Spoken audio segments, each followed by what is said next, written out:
There is no way out of this problem. This is why the puzzle matters. You have to decide whether or not you want to pay defensive players in free agency or you want to emphasize defense in the draft, but you're going to have to pick a lane. You can't go defense. If you go defense in the draft, you go fresh on defense, young on defense, which worked for you as a strategy last draft, and I highly recommend you do that again if you're the Cowboys. Then you're starting to think about, well, offensive linemen need to be a consideration because we're getting older on offensive line. What do we do there? How can we improve our offensive line in free agency? Because, look, I know everybody thinks Earl Thomas is great. And when healthy, Earl Thomas is great. But I don't know how he's going to react to that injury. I also don't know how many years left of prime Earl Thomas we have. I do think that it is way too simple to just kind of dismiss it and say, well, you can find cap space anywhere.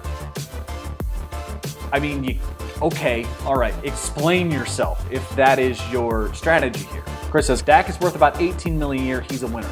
Okay, all right, well, we can have a conversation about 18 mil, sure. We cannot have a conversation about 25. I'm just like hardline, absolutely not. He is not worth that much money. And that would also hurt your team. That hurts your ability to build a team around Dak Prescott, which, by the way, he needs. He needs a good team around him.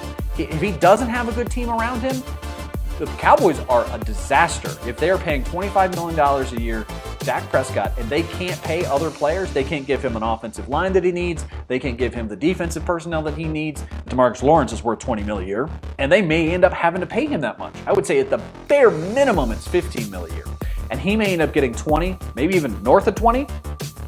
You don't have enough money to pay both of those players. And still build a roster and keep a healthy roster. Anything over $20 million to me is considered to be a franchise player contract. If you have 2 franchise player contracts on the books and you're eating up $50 million on 2 players, it becomes exceedingly difficult to build a healthy roster.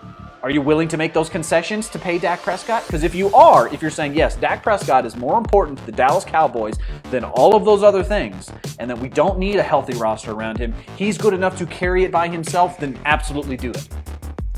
Do it. Do it. But this is the puzzle that you have to solve, and it's not easy. It's not as easy as everybody makes it out to be.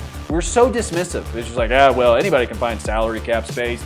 He'll take a discount. He'll take a discount. He'll take a discount. Zeke will take a discount. We can get this guy to take a discount. DeMarcus Lawrence will take a discount because he loves Dallas so much. And Earl Thomas will take a discount because he's from Texas. I'm like, well, why wouldn't he want to play for the Cowboys? You're insane if you think players think that way. You're crazy. Earl Thomas will never take a discount ever again on anything. Ever. He will never do it. You're telling me that a guy who is being carted off on an ACL tear after he just had a really contentious fallout with the organization and his teammates were trying to shame him into playing that year on a cut deal, on a deal that he didn't like, and then his career, it could have been over in that moment, and he's flipping off his teammates? You think that guy is going to give you a discount for no reason? What are you smoking?